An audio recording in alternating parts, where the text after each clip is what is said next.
Hello, dear students.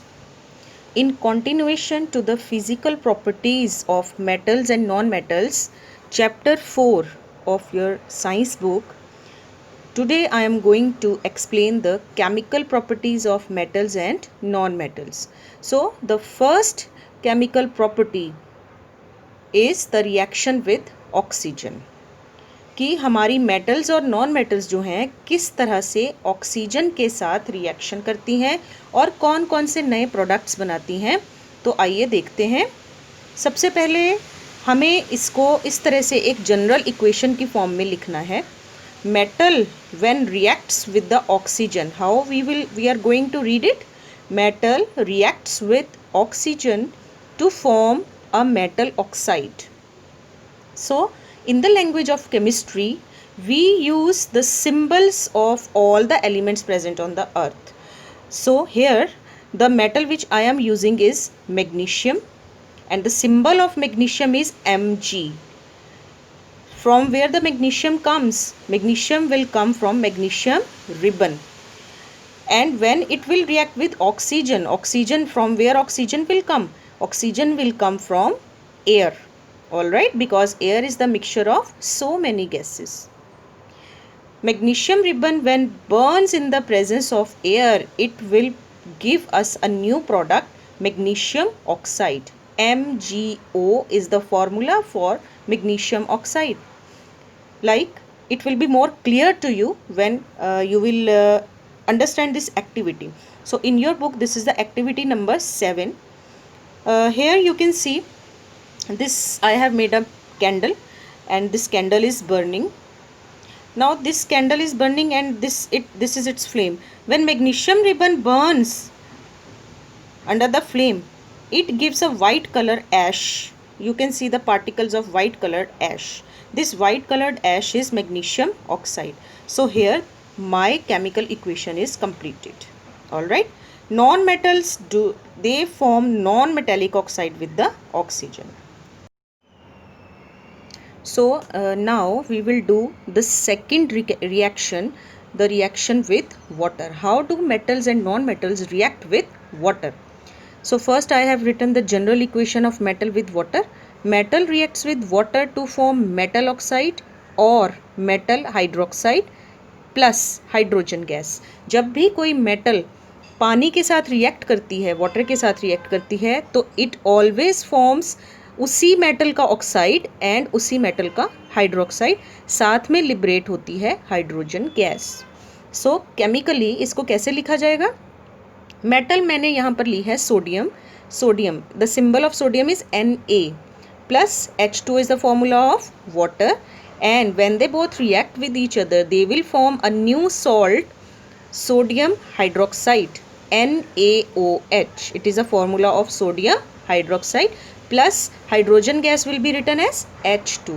All right children, so it will be more clear to you with the help of this activity 10 of your book. So what I am going to take? I am going to take a beaker. इस beaker में मैंने पानी भरा है, right? बिल्कुल top तक इसको पानी से भरना है. Then I will place a metal, sodium metal piece. Sodium metal बहुत सॉफ्ट मेटल होती है. I will cut it, I can cut it with the knife. तो नाइफ से मैं थोड़ा सा पार्ट कट करके इस पानी से भरे हुए बीकर में रख दूंगी. ठीक है, बट इसको बहुत ही केयरफुली हमें करना पड़ेगा बेटा, because this is highly exothermic reaction. ये बहुत डेंजरस रिएक्शन है, तो इसको आप कभी भी ट्राई ना करें. It can be conducted in the lab only under the supervision of teacher. तो जब मैं सोडियम मेटल का एक पीस इसमें कट करके डालूंगी तो आई विल सी यहाँ पे एक बहुत तेज़ एक्सप्लोजन होगा. ठीक है, तो यहाँ पे एक्सप्लोजन के साथ आप ध्यान से देखेंगे तो you will see the bubbles of gas.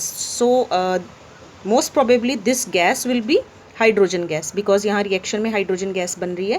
Hydrogen gas के बबल्स बनेंगे और साथ में एक्सप्लोजन होगा. Now how do I know कि these bubbles are only of hydrogen gas? कैसे पता चलेगा कि ये बबल्स हाइड्रोजन गैस के हैं? उसके लिए मुझे एक टेस्ट करना पड़ेगा. फॉर दैट मैं एक बर्निंग मैच स्टिक लेकर इस बीकर के माउथ के ऊपर लेकर आऊँगी बहुत स्लोली एंड स्टडीली. तो आई विल सी कि ये जो मैच स्टिक है इट विल ये एकदम से पॉप साउंड के साथ एक बहुत तेज़ फ्लेम पैदा करेगी, ठीक है। It will produce a big flame with the pop sound. यही इसकी मेन पहचान है कि पॉप साउंड के साथ ये एक बहुत बड़ी फ्लेम प्रोड्यूस करती है। So children, the third reaction of metals and non-metals is the reaction with dilute acids. What are dilute acids? For this you have to understand this. Dilute acids ऐसे acids होते हैं जिनकी strength बहुत ज़्यादा नहीं होती. They are not so harmful, they are not so strong.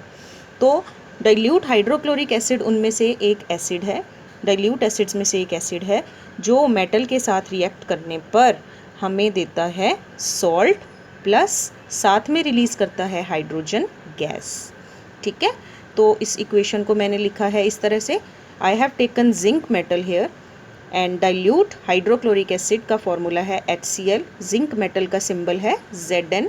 दोनों के रिएक्शन के बाद I will get a salt, like here I have written salt मिलेगा मुझे, और वो सॉल्ट जो दोनों के रिएक्शन से बनेगा वो होगा जिंक क्लोराइड सॉल्ट प्लस साथ में रिलीज होगी हाइड्रोजन गैस, ठीक है। Now the activity 13 of your book, इसमें क्या बताया गया, I will take a test tube, in this test tube I will fill this dilute hydrochloric acid, ठीक है। Only 1/4 acid, 1/4 of the test tube is enough. उसके बाद मैं zinc metal का एक पीस इसमें ड्रॉप कर दूंगी, then I will see what will happen. As soon as I put the zinc metal piece into this acid, lot of bubbles will be formed here. बहुत सारे bubbles यहाँ पर दिखेंगे, and obviously these bubbles are of which gas? Yes, they are of hydrogen gas, ठीक है। तो ये hydrogen gas के बबल्स बनेंगे। अब कैसे पता चलेगा कि ये हाइड्रोजन गैस है? Again I will do the burning match stick test. Burning match stick में मुझे क्या करना है, एक जलती हुई मोमबत्ती को या हमें मैच बॉक्स को, मैच स्टिक को लेकर इसके माउथ पर लेकर आना है। तो ये अचानक से पॉप साउंड के साथ बहुत तेज़ एक एक्सप्लोजन क्रिएट करेगा, ठीक है। This will verify that the gas produced in this experiment is the hydrogen gas. Non-metals on the other hand, they do not react with acids at all. So the next is displacement reaction. As the name indicates, displacement means अपनी place से हट जाना, अपनी जगह से हट जाना। अब आपको पता है केमिकल रिएक्शंस में भी कुछ मेटल्स जो होती हैं वो कुछ दूसरी मेटल से ज़्यादा रिएक्टिव होती हैं। Like here I have written a reactivity series, मैंने कुछ मेटल्स के नाम लिखे हैं और इनको मैंने सीरियल ऑर्डर में इस तरह से लगाया है कि ऊपर से नीचे आते आते रिएक्टिविटी कम होती जाती है। लाइक ऊपर की तरफ जितनी भी मेटल्स आप देख पा रहे हैं, like potassium, sodium, calcium, magnesium, ये जैसे जैसे मैं डाउनवर्ड्स आती जाऊंगी आई विल सी कि इनकी रिएक्टिविटी कम होती जाएगी, and at last I will find those metals which are least reactive, जो बहुत कम रिएक्टिव होती हैं, जो एयर, वाटर, मॉइस्चर के साथ बहुत कम रिएक्शन करती हैं। ऑल राइट चिल्ड्रन, तो यहाँ पर जो ज़्यादा रिएक्टिव हैं वो कम रिएक्टिव को अपनी जगह से हटा सकता है, it can displace. Like for example sodium can displace aluminium because sodium ऊपर की तरफ है और एल्यूमिनियम डाउन साइड है। Similarly zinc can displace copper because copper की रिएक्टिविटी सोडियम और जिंक की रिएक्टिविटी के कंपैरेटिवली बहुत कम है। But on the other hand copper cannot displace magnesium. Why? Because copper is less reactive than magnesium. But on the other hand, magnesium can displace copper because it is more reactive than copper. तो जो ज़्यादा ताकतवर है बच्चों वही कम ताकतवर को अपनी जगह से हटाने की क्षमता रखता है। सिमिलरली यही चीज़ हमें अपने रिएक्शंस और chemical reactions like displacement reaction में भी नज़र आ रही है। All right, so this was the chemical reactivity series. Thank you so much.